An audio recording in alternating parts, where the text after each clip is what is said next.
করেছিলাম সেখান থেকেই শুরু করি। আমাদের জীবনে কি নদীগুলো সব হারিয়ে যাবে? এ দেখুন বিদ্যাধরী নদী। বিদ্যাধরী নদীর পাড়ে একের পর এক কংক্রিটের জঙ্গল। বিদ্যাধরীর বুক চিরে একের পর এক বাড়ি, দোকান, সমস্ত কিছু প্রশাসনের চোখ এড়িয়ে নির্মাণ। কিন্তু সত্যি কি প্রশাসনের চোখ এড়ানো যায়? এটা তো দিনের বেলা দেখতে পাচ্ছি, ক্যামেরায় ধরা পড়ছে, কিন্তু প্রশাসনের চোখে কেন ধরা পড়ে না? কথা বলবো স্থানীয় আমাদের প্রতিনিধির সঙ্গে, তবে তার আগে স্থানীয়রা কি বলছেন একবার দেখবো। দখল তো হচ্ছে, অনেক দিন আগের থেকে হয়ে গেছে দখল। কেউ কিছু বলে না। তা কে কাকে বলবে বলুন, কারোর কিছু বলার ক্ষমতা নেই। না, এটা নদী দখল করে তো মনে হচ্ছে নদীর পাড় দখল করেই বসে আছে সবাই। যে নদীর ভিতরে যে দখল করে কেউ করেনি, যা করেছে সব নদীর পাড়ে, সেটা ইরিগেশনের মধ্যেই আছে। ইরিগেশনের মধ্যে কতগুলো বাড়ি রয়েছে? আর 30 ঘরেরও বেশি আছে। সেচের মধ্যে, সেচ দপ্তরের মধ্যে, ইরিগেশনের মধ্যে কে কাকে বলবে এরকম বলছেন। এবং 30টা ঘর কি করে হলো জিয়াউল? আমি বলছি যে প্রশাসনের চোখ এড়িয়ে প্রশাসনের চোখ এড়ানো যায়?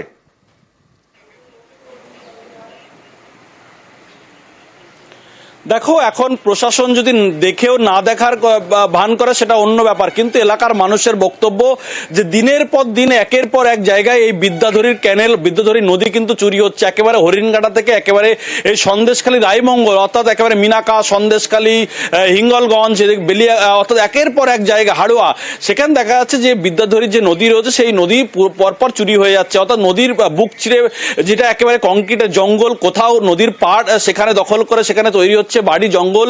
ফলে বারংবার এলাকার মানুষ প্রশাসনকে বলছেন, কিন্তু প্রশাসন কোনো ব্যবস্থা নেয় না এমনটাও বলছেন। কিন্তু এলাকার মানুষ যেটা দাবি, এইভাবে যদি চলতে থাকে তাহলে আস্তে আস্তে কিন্তু বিদ্যাধরী পুরো হারিয়ে যেতে পারে। আমি তো সেটাই বলছি যে আমাদের জীবনে কি নদীগুলো সব হারিয়ে যাবে? এই প্রশ্নটাই বড় হয়ে দাঁড়াচ্ছে। পরিবেশবিদরা বলছেন যে ভারসাম্য, পরিবেশের ভারসাম্য নষ্ট হবে। নিশ্চয়ই আমরা সবাই জানি, যিনি করছেন, যারা করছেন তারা সবাই জানেন, কিন্তু কারো কোনো ভ্রুক্ষেপ নেই। দেখুন পরিবেশবিদরা কি বলছেন। হাড়োয়ার মাদারতলা কেন্দ্রীয় বাজারের পাশে যে কংক্রিটের জঙ্গল একের পর হয়ে চলেছে, নদীগুলো হারিয়ে গেলে পরে জীববৈচিত্র্য হারিয়ে যাবে, জীববৈচিত্র্য হারিয়ে গেলে পরে পৃথিবী আগামী দিনে ধ্বংসের দিকে এগিয়ে যাচ্ছে।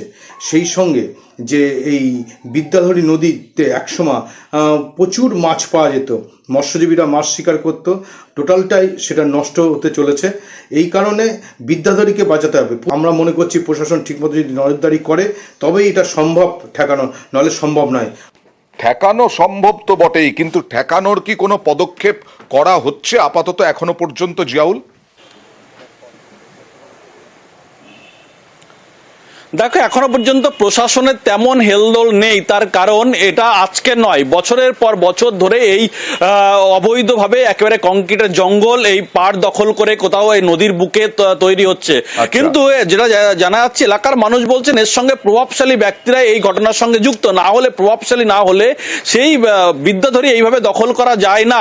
অর্থাৎ শাসক দল বলছেন এটা বাম আমলে তৈরি হয়েছে, বলছে এখন তাদের আমলে কিছু হয়নি, কিন্তু বাম আমল, অর্থাৎ শাসক সিপিএম থেকে স্পষ্ট করে দেওয়া হচ্ছে যদি বাম আমলই হয়ে থাকে তাহলে তাদেরকে মানুষ তো উৎখাত করেছে, তাহলে এখন তো নতুন করে একের পর এক জঙ্গল তৈরি হচ্ছে, তাহলে শাসক দল বা তৃণমূল কেন ব্যবস্থা নিচ্ছে না, এই প্রশ্নও কিন্তু তুলছে। বলে আমরা এরকম দেখালাম, তারপরে অন্তত আপনাদের কোনো টনক নড়ে কিনা। যদি না নড়ে আমরা আবার দেখাবো, কারণ আমাদের দেখানোটাই তো কাজ। রাজনৈতিক তরজা হবে, কিন্তু এই নদী ফিরিয়ে দিন। দেখুন, এই জায়গাটা যেটা আমরা ইরিগেশন হিসেবেই জানি জায়গাটা, তো এই দখলদারিটা তো আমাদের আমলে না, এটা 25-30 বছর আগেই সাধারণ মানুষ দখল করে কেউ ঝুপড়ি কেউ বাড়ি বানিয়েও রেখেছেন। কিন্তু নতুন করে কোনো আমার দলের কোনো নেতা এরকম করছে আমার জানা নেই, বা নতুন করে কেউ কনস্ট্রাকশন করছে এটাও আমাদের জানা নেই। কেউ আমাদের দলের কোনো ছেলে যদি নাম ভাঙিয়ে দখল করে সেটাও আমরা মেনে নিচ্ছি না। নিশ্চয়ই আমরা কমপ্লেন পাই বা আমরা নিশ্চয়ই তদন্ত করে দেখি, যদি থাকে তাহলে নিশ্চয়ই আমরা তার ব্যবস্থা নেব। যখন চুরি করে বার হয়ে যায় তখন সমস্যা হয় না, যখন ধরা পড়ে তখন বলে আগে হতো। আরে বাম আমল তো খারাপ ছিল বলে এই সরকারকে আনা হচ্ছে, তো তো সেই জায়গায় দাঁড়িয়ে এই বাম আমল করে যখন কোনো রকম দুর্নীতির দায়ে কেউ অ্যারেস্ট হচ্ছে তখন বলছে এটা আগেও হতো। আজকের এই সরকারের এইটুকু যদি নীতি আদর্শ বা এইটুকু যদি লজ্জাবোধ থাকতো তাহলে এই বাম আমলের উপমা আনতো না।